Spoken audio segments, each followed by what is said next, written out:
अस्सलाम वालेकुम, मेरा नाम है गुलाम फरीद। आज हम पैप को चूड़ी कैसे डालते हैं वो बताएंगे, इसकी कैसे वर्किंग होती है।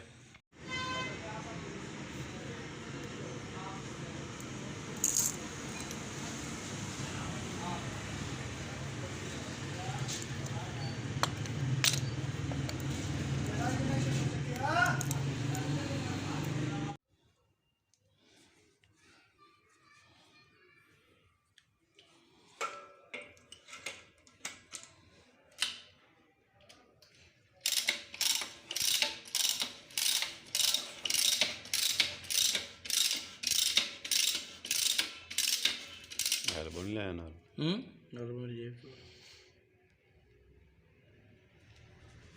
तेल ला के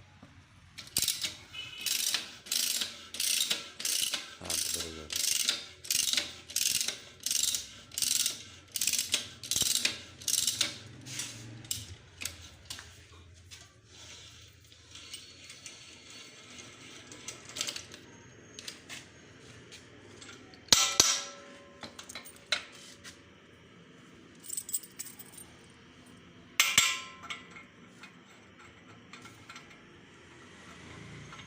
अभी तंग है आ सेलेक्ट एंटा